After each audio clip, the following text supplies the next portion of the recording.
الحمد لله على كل حال ونعوذ بالله من حال أهل النار رب أعوذ بك من همزات الشياطين وأعوذ بك رب أن يحضرون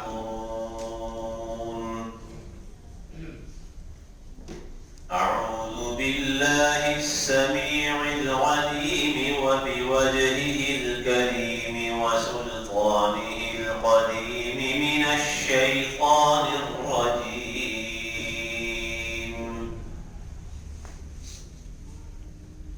والذين يقولون ربنا هب لنا من أزواجنا وذرياتنا قرة أعين وجعلنا للمتقين إماما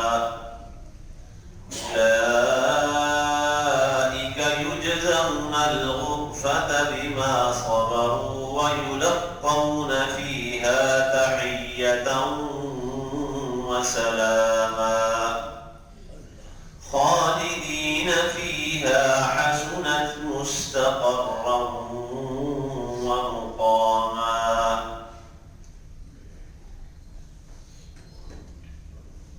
اور وہ لوگ جو دعا کرتے ہوئے کہتے ہیں اے ہمارے رب ہمیں ہماری ازواج کی طرف سے اور اولادوں کی طرف سے آنکھوں کی ٹھنڈک عطا فرما اور ہمیں پرہیزگاروں کا امام بنا دے. یہی لوگ ہیں جنہیں بالا خانے ملیں گے ان کے صبر کی وجہ سے اور انہیں ان میں سلام پیش کیا جائے گا اور تحفے پیش کیے جائیں گے.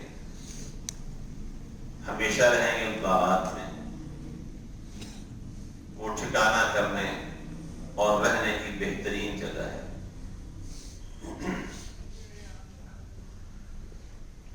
آنکھوں کی ٹھنڈک کی بات ہو رہی تھی.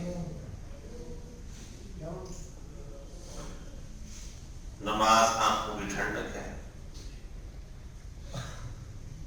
اللہ اور اس کے رسول صلی اللہ علیہ وآلہ وسلم کی محبت یہ لذت اور ذائقے کی چیزیں ہیں.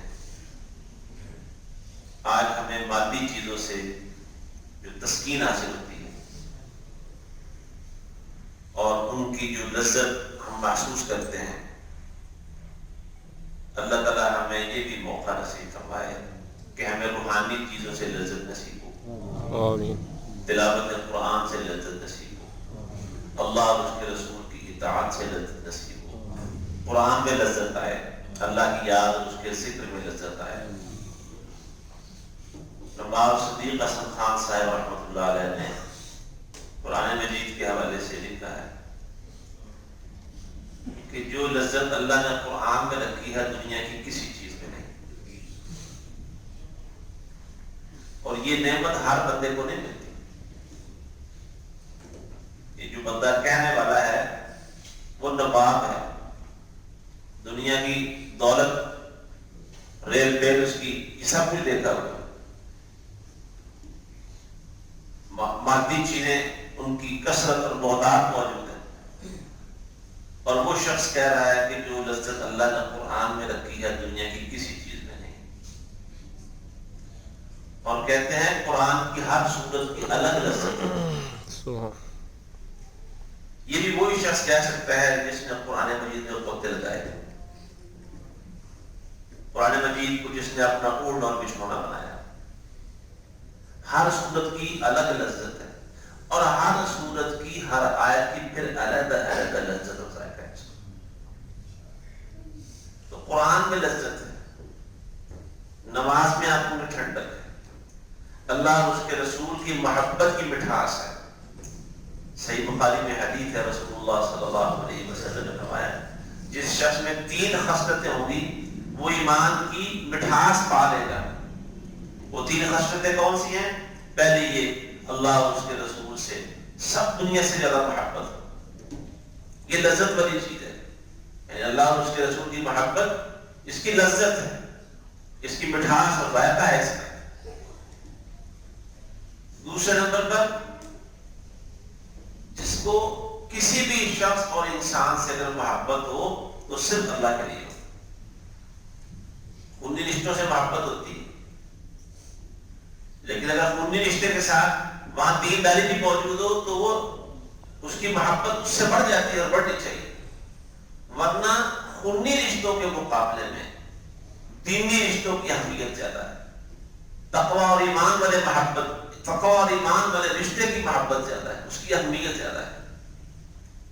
تو کسی بھی انسان سے اگر محبت ہے تو اللہ اور اس کے رسول کی محبت کی وجہ سے ہو، اللہ اور اس کے رسول کی محبت سے زیادہ نہ ہو، اللہ اور اس کے رسول کی خاطر محبت کرتا ہو۔ اور تیسری چیز یہ کہ جب اللہ تعالیٰ نے کفر چھوڑا کر ایمان دے دیا ہے، اب اللہ تعالیٰ کی جو نافرمانی اور معصیت ہے اس سے انسان اتنا ہی بچے جتنا وہ آگ میں جلائے جانے سے بچتا ہے۔ کوئی شخص بھی، کوئی انسان بھی جو سمجھدار ہو وہ آگ میں جلائے جانے کو پسند نہیں کرتا، آگ میں ڈالے جانے کو قبول نہیں کرے گا۔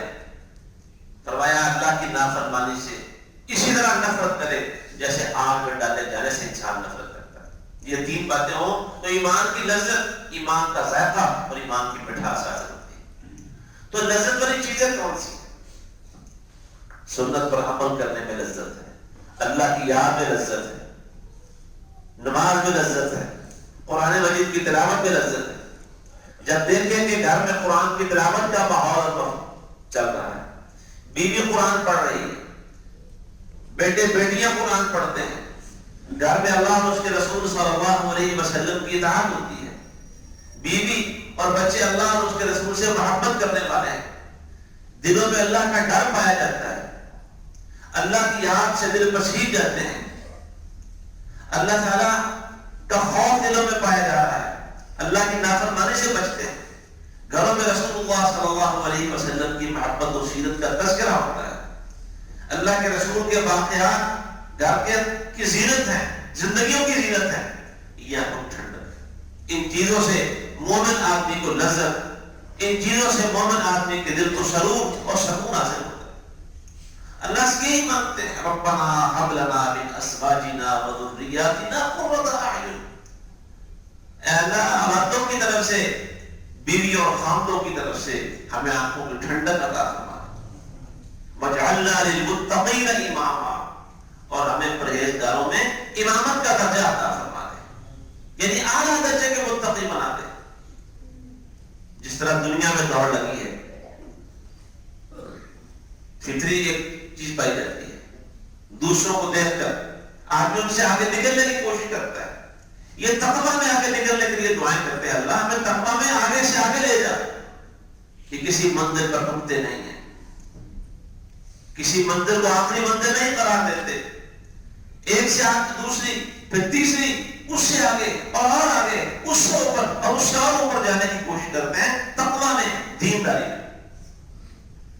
اللہ تعالیٰ نے جنت کا ذکر کیا سورۃ مطففین میں، تو وہاں فرمایا جنت کی نعمتیں بتانے کے بعد فَفِي ذَلِكَ فَلْيَتَنَافَسِ الْمُتَنَافِسُونَ، اگر کسی نے دوڑ میں حصہ لینا ہے اور دوڑ میں سبقت کرنی ہے تو وہ جنت کی دوڑ میں حصہ لے اور اس میں سبقت کرنے کی کوشش کرے، اگر مقابلہ کرنا ہے تو جنت کی دوڑ میں مقابلہ کرے۔ سورہ صافات میں جنت کی نعمتوں کا، اس کے معاملات کا، اس کے شراب طہور کا اور وہاں کی جو حور عین ہیں ان کا تذکرہ کیا، اونچے اونچے جو اللہ نے تخت عطا فرمانے ہیں، اور وہاں وہ دور تکیے لگا کے شاہانہ انداز میں بیٹھے ہوئے ہوں گے، وہ سارے تذکرے کے بعد اللہ نے فرمایا لِمِثْلِ هَذَا فَلْيَعْمَلِ الْعَامِلُونَ، جو محنت کرنے والے ہیں، جدوجہد کرنے والے ہیں، ان کو چاہیے کہ جنت جیسی چیز کے لیے محنت کریں۔ اس کے لیے ہے، اور جنت اللہ نے کن کے لیے تیار کی ہے؟ متقین کے لیے۔ مثل الجنت التي وعد المتقون اعدت للمتقین ان للمتقین مفازا، پرہیزگاروں کے لیے۔ اور وہ دعا کیا کرتے ہیں؟ وجعلنا للمتقین اماما، اے اللہ پرہیزگاروں میں ہمیں امامت عطا فرما دے۔ امامت کا مطلب یہ ہے ہم تقوی والوں میں آگے سے آگے اور آگے، تقویٰ کی ہے، دور جنت کی ہے، دور ایمانداری کی ہے، دور دین اور ایمان کی سلامتی کی ہے، اس میں یہ دوڑ لگاتے ہیں اور اللہ سے دعائیں کرتے ہیں وَجَعَلْنَا لِلْمُتَّقِينَ إِمَامًا۔ اور متقین کون ہیں؟ رسول اللہ صلی اللہ علیہ وآلہ وسلم نے فرمایا فَمَنِ اتَّقَى الشُّبُهَاتِ، متقی وہی نہیں ہوتا جو حرام سے بچے، متقی وہ ہوتا ہے جو شبہات سے بھی بچے، مشکوک چیزوں سے بچے، جس کے بارے میں شک پڑ گیا چھوڑ دے اسے۔ غالب امام عبداللہ بن مبارک رحمہ اللہ گھی کا ان کا کام تھا، گھی بیچتے تھے۔ وہ نوکر نے بتایا، غلام نے بتایا کہ جی ایک دن ایک مٹکے میں چوہا گر گیا۔ اب مجھے یاد نہیں رہا مٹکا کون سا ہے، الگ کرنا تھا، کسی کام سے نکل گیا، کسی دوسرے نے آ کے سارے مٹکے ایک دوسرے میں شامل کر دیے، پتہ نہیں کون سا مٹکا ہے، یہ کتنے سارے پڑے ہوئے، شاید دیکھا بھی شاید پتہ چل جائے، نہیں پتہ چلا کہ کون سا مٹکا ہے جس میں چوہا گر گیا۔ کہتے ہیں سارا گھی ضائع کر دو، کیونکہ شک والا جو مٹکا ہے وہ شام اس میں داخل ہو گیا، سارا گھی ضائع کر دو، یہ بیچے گا نہیں۔ ہمارے یہاں کیا ہے، آپ کسی بھی شعبے میں جا کے دیکھیں، کسی بھی شعبے میں کوئی چیز اگر دودھ وہ کارنے والا کار کے ابارہ دے کے بیچتا ہے، اگر وہ دودھ نیچے لگ گیا ہے اور اس میں سے بدبو آ رہی ہے اس کے لگنے کی، جل جانے کی، وہ دودھ سارا بیچے گا، اس کو ضائع نہیں کرے گا۔ تجربہ ہوا کہ جس مٹھائی میں وہ دودھ استعمال کیا مٹھائی کے ذائقے سے پتہ چلتا ہے اس میں جلا ہوا دودھ استعمال ہوا۔ دہی بلے بیچنے والا دہی بلے بیچ رہا تھا، پتہ نہیں کس طرح وہاں سے آ کے چھپکلی گر دی، اس نے چھپکلی نکال کے پھینک دی، سارے دہی بلے بیچ دی۔ تقویٰ شک والی چیز سے بچنا ہے، شکوک و شبہات سے بچنا ہے، مشکوک کاروبار سے بچنا ہے، مشکوک لین دین سے بچنا ہے۔ رسول اللہ صلی اللہ علیہ وسلم نے فرمایا ہمارے اتقى الشبہات فقد استبرأ لدینہ بعزہ، جس نے شبہ والے کام چھوڑ دیے اس نے اپنا دین بھی بچا لیا، اس کی عزت بھی بچ گئی۔ شبہ والے کام کرنا یہ عزت دار لوگوں کا کام نہیں ہے، شبہ والے کام کرنا یہ دین پسند لوگوں کا کام نہیں ہے۔ شبہ والے کام، مشکوک کام وہی کرے گا جس کو نہ دین کی پرواہ ہوگی اور نہ اپنی عزت کی پرواہ ہوگی۔ یہ کریں گے تو متقی بنے۔ رسول اللہ صلی اللہ علیہ وسلم نے فرمایا کہ جو آدمی حرام سے بچنے کے لیے شکوک و شبہات والی چیزوں اور کاموں سے بچتا ہے، اصل میں وہی تقوی والا ہوگا۔ امام شافعی رحمہ اللہ سے غالباً خاتون نے پوچھا تھا کہ رات کو بھی یہ دادا بناتی ہے چرخا چلا کے، جب رات کی چاندنی زیادہ ہوتی ہے، اور دن کے وقت بھی بناتی ہے، تو کیا وہ دونوں قسم کا دھاگا بیچنے کے لیے گاہک کو فرق بتانا ضروری ہے کہ یہ رات کا دھاگا ہے یا صبح کا ہے؟ پوچھا رات اور صبح کے دھاگے میں فرق کیا ہے؟ اس نے بتایا کہ صبح والا دھاگا بالکل ایک جیسا ہوتا ہے، نفیس، عمدہ اور شاندار۔ رات والا دھاگا اس میں کچھ فرق پڑ جاتا ہے، معیار کہیں سے باریک ہو گیا کہیں سے موٹا ہو گیا۔ فرمایا دونوں کو الگ الگ رکھو اور اپنے گاہک کو بتاؤ یہ صبح کا دھاگا ہے، یہ رات کا دھاگا ہے۔ تقوی انسان تب انسان میں آتا ہے جب شکوک و شبہات والی چیزیں بچے۔ آج دنیا امام بخاری رحمۃ اللہ علیہ کا نام جانتی ہے۔ امام بخاری رحمۃ اللہ کیسی عظیم ہستی، جنہوں نے نبی کریم صلی اللہ علیہ وآلہ وسلم کی احادیث میں سے صحیح ترین ذخیرہ اور مجموعہ جمع کر کے اس امت کے لیے پیش کیا قیامت تک کے لیے، اور پوری امت کا، امت کی تمام امت کے علماء کا، اور جتنے بھی مقاصد فکر تھے یہاں سوائے ایک دو کے، ان کو چھوڑ کر سب امام بخاری رحمۃ اللہ علیہ کی کتاب صحیح بخاری کے بارے میں متفق ہے کہ اصح الکتب بعد کتاب اللہ، کتاب اللہ کے بعد دنیا میں کوئی صحیح ترین کتاب اگر ہے وہ صحیح بخاری۔ جنہوں نے خواب دیکھا تھا کہ اللہ کے رسول صلی اللہ علیہ وسلم کے پاس وہ پنکھی لے کھڑے ہیں اور آپ کے چہرے سے کوئی مکھیاں وغیرہ اگر آتی ہیں ان کو اڑا رہے ہیں چہرے سے، اپنے استاد اسحاق بن راہویہ رحمہ اللہ کو خواب سنایا، یہ خواب ہے کہا کہ تم اللہ کے رسول صلی اللہ علیہ وسلم کی جو جھوٹ اور غلط باتیں منسوخ کی جائیں گی، تم اللہ کے رسول صلی اللہ علیہ وسلم چیزوں کو دور کر دو گے. بات ہو رہی ہے احتیاط و تقوی کی. ایک سفر کے دوران کہیں سے، کیونکہ ساتھ ساتھ کاروبار بھی کرتے تھے، تجارت بھی کرتے تھے، وہاں سے جو دینار و درہم نفع حاصل ہوا ایک تھیلی میں لے کے جا رہے تھے. کسی چور کی، کسی ٹھگ کی نظر پڑ گئی اور اس نے سوچا کہ یہ درویش آدمی ہے، اس سے یہ تھیلی سے آنی ہے. سفر کے دوران، سمندری سفر کے دوران اس نے شور مچایا، یار میری اس طرح کی تھیلی پیسوں والی گم ہو گئی. ظاہر ہے اس کو کوئی صورت تلاشی شروع ہوگی، سامان کی تلاشی، سارا سامان ہر بندے کئی دفعہ تلاش کیا لیکن وہ نہیں ملی. لوگوں نے اس کو برا بھلا کہا کہ تمہارے پاس سامان ہے کوئی نہیں اور تم خام کا شور مچا رہے. سفر مکمل ہوا. امام بخاری رحمہ اللہ جب اپنی منزل کی طرف روانہ ہوتے ہیں، وہ شخص پیچھے جا کے ملاقات کرتا ہے، کہنے لگا جناب آپ کے پاس اس طرح کی تھیلی موجود تھی تو کہاں نہیں؟ میں نے اسی کو جانے کے لیے یہ حربہ کیا تھا، تھیلی کہاں ہے؟ کہنے لگے وہ تمہارے سمندر میں پھینک دی تھی. وجہ یہ بنی تم جھوٹ بول رہے تھے. اس کے باوجود اگر وہ تھیلی میرے سامان سے میرے پاس سے برآمد ہوتی، لوگوں نے شک ضرور کر لینا تھا میرے بارے میں، اور میں رسول اللہ صلی اللہ علیہ وسلم کی حدیث کی خدمت کر رہا ہوں. اس وجہ سے میں یہ برداشت نہیں کر سکتا تھا کہ لوگ اتنا سا شک بھی میری ذات کے بارے میں رکھیں. میں نے وہ خوشبویاں سمندر کے اندر پھینک دی. احتیاط دیکھیں. اور ایسا کیوں نہ ہوتا؟ بات رکھ پیچھے جاتی. امام بخاری رحمۃ اللہ علیہ کے والد امام بخاری بالکل چھوٹے تھے، ان کے والد سفر کے دوران فوت ہو گئے، واپس گھر آ رہے تھے. وہ بھی محدث بھی تھے، محدث بھی تھے اور تاجر بھی تھے. ان کی بات بتانے سے پہلے ایک اور نقطے کی بات سنیں. بات دیانتداری کی ہو رہی ہے دین کے معاملے میں. امام بخاری کے والد ہیں، تقوی والے ہیں، پرہیزگار ہیں. تقوی کتنا ہے، پرہیزگاری کتنی ہے ابھی میں آپ کو بتاتا ہوں.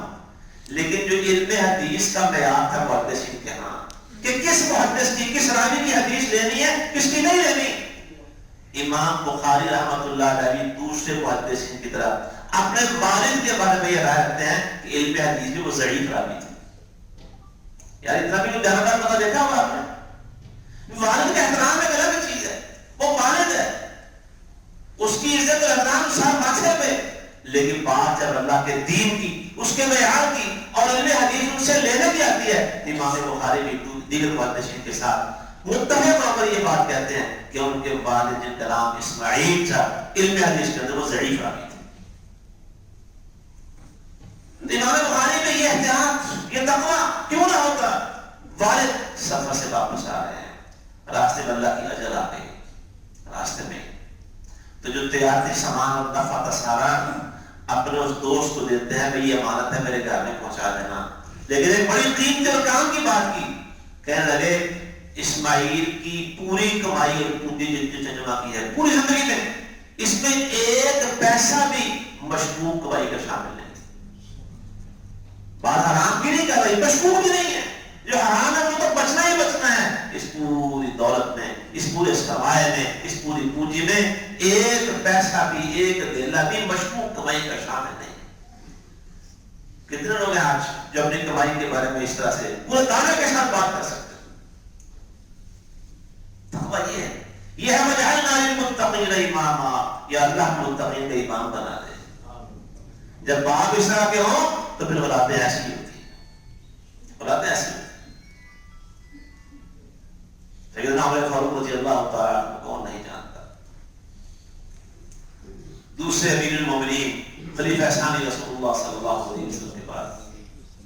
آج جو بندہ سیاست میں، حکمرانی میں آتا ہے، وہ ایسا بندوبست کرتا ہے کہ آگے میری نسلیں ساری اسی سیاست کے میدان میں اور اس کاغذات کے اندر پوری نسلیں کھپ جائیں، ایسا بندوبست کر کے جاتا ہے.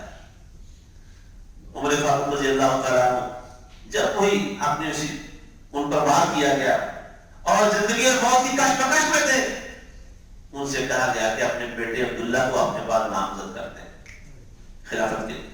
کہا گیا ان کو اپنے بیٹے کو نامزد کر دیں. نہیں کیا.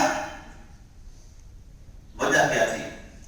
دو باتیں. اگر یہ کوئی بہت اچھی چیز ہے، یہ ذمہ داری امت کی، اگر یہ بہت کام کی اور مفید چیز ہے تو عبداللہ سے کہیں زیادہ حقدار لوگ موجود ہیں، ان کو ملنی چاہیے.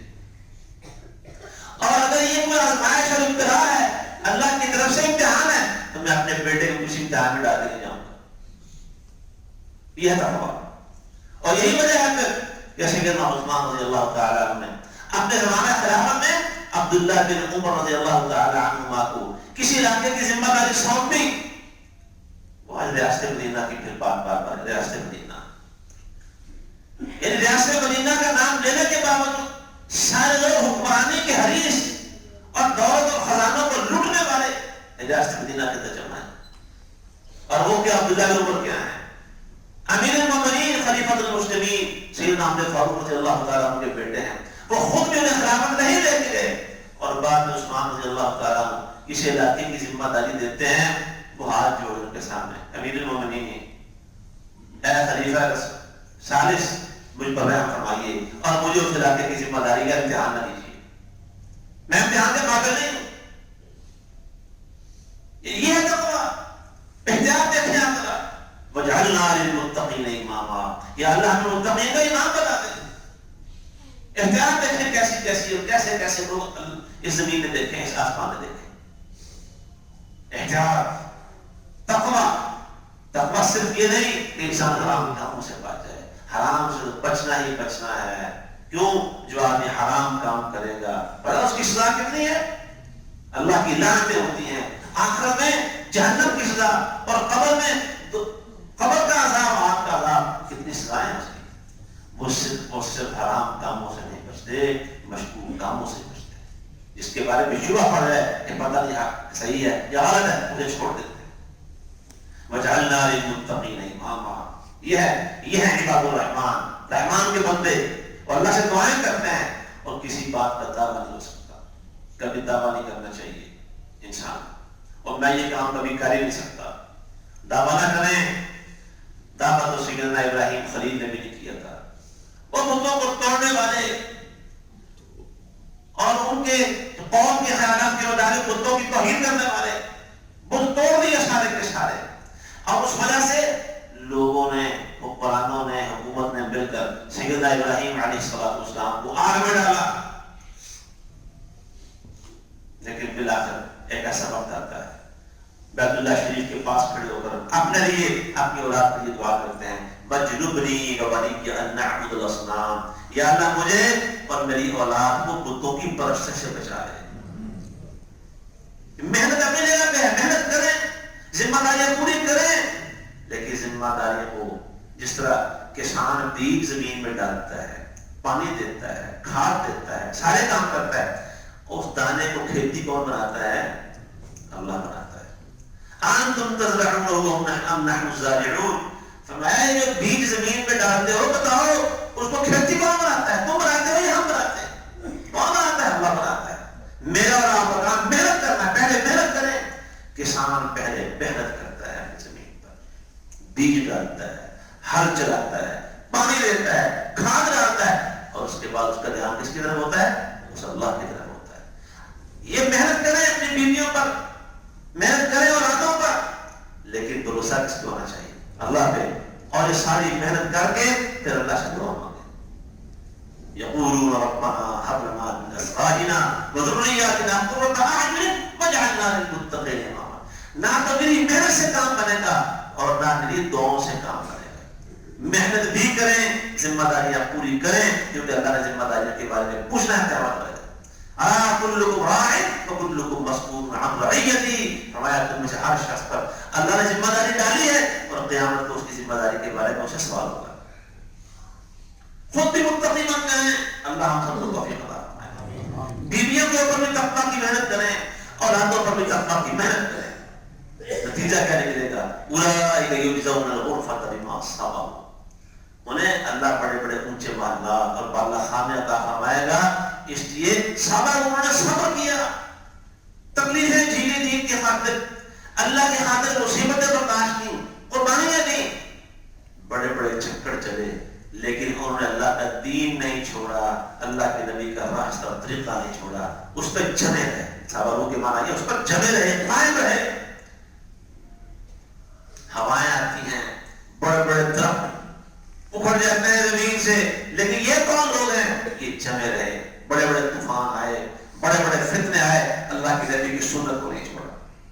امام احمد بن حنبل رحمہ اللہ کو نہیں جانتے, حکومت نے اپنی پوری مشینری امام احمد بن حنبل رحمہ اللہ کو, امام اہل سنت کو ان کے موقعوں سے ہٹانے پہ کھپانی شرط کر دی. لیکن وہ ایک ہی بات کہتے تھے, اپنا موقع نہیں چھوڑا. ایک خلیفہ مر گیا, دوسرا مر گیا سنا دیتا, تیسرا مر گیا سنا دیتا, چوتھا آ گیا. امام احمد بن حنبل رحمہ اللہ ایک ہی بات کرتے رہے. احمد بن حنبل سے بنوانا ہے نا کچھ, قرآن کی ایک آیت لے آؤ یا اللہ کے نبی کی ایک حدیث لے آؤ. آسان ہے. ایدونی بشیء من کتاب اللہ و سنت رسولہ حتی اقول بہ. تم مشینری ساری ضائع کر رہے ہو, طاقتیں توانائیاں ضائع کر رہے ہو, برباد کر رہے ہو. احمد بن حنبل کو منانا ہے تو ایک حدیث لے آؤ, قرآن کی ایک آیت لے آؤ. سب جمے رہے اللہ کے دین کے اوپر, ساری مصیبتیں برداشت. وَيُلَقَّوْنَ فِيهَا تَحِيَّةً وَسَلَامًا. قیامت کو ہر طرف سے تحفے, مبارکیں اور سلام ملے گی. سلام آئے گا اللہ کی طرف سے, سلام قولا من رب الرحیم, سلام من عند اللہ مبارک, تحیۃ مبارکۃ طیبہ. اللہ کی طرف سے برکت پائے, تحائف ملیں گے, سلامتی, فرشتے آ کے سلام کریں. خالدین فیہا, اور پھر فرمایا جنت میں ہمیشہ ہمیشہ رہیں گے, نکالے نہیں جائیں گے. حسنت مستقرا ومقاما. مستقر کہتے ہیں کسی عارضی ٹھکانے کو, تھوڑی دیر کے لیے. سفر کے دوران جب تفریح کے لیے, سیر و سیاحت کے لیے بچوں کو لے کے ٹھنڈے علاقوں میں جاتے ہیں تو راستے میں کئی جگہ بڑی اچھی آ جاتی ہے. تھوڑی دیر کے لیے بندہ رکتا ہے, 10-15 منٹ, آدھے گھنٹے کے لیے. یہ وادی کا منظر بڑا اچھا تھا. 6 گھنٹے سفر کر کے پہنچے تھے, بس وہ منظر دیکھ کر ساری تھکاوٹ دور ہو گئی. جنت ایسی جگہ ہے وہاں تھوڑی دیر کے لیے رکنا بھی بڑا ہی اچھا ہے. ہم مقامہ, اور جو ہمیشہ رہنے کے لیے جگہ ہے وہ تو بڑی عظیم الشان. یہ جہنم کے مقابلے میں کہا ہے, پیچھے جہنم کا ذکر ہوا تھا. جہنم کے بارے میں کیا کہا؟ انہا ساعت مستقرا ومقاما. وہ تھوڑی دیر کے لیے ہو یا ہمیشہ کا ٹھکانہ ہو, بڑی بدترین جگہ ہے. اور اس کے مقابلے میں جنت حسنت مستقرا ومقاما, وہ تھوڑے قیام کی جگہ ہو, ٹھکانے کی ہو, یا ہمیشہ رہنے کی جگہ ہو, بڑی اچھی جگہ ہے. اللہ ہم سب کو نصیب فرما دے اور اس جنت کے لیے محنت کرنے والا بنائے, تقوی والا بنائے. اقول قولی هذا واستغفر الله لي ولكم ولسائر المسلمين واخر دعوانا ان الحمد لله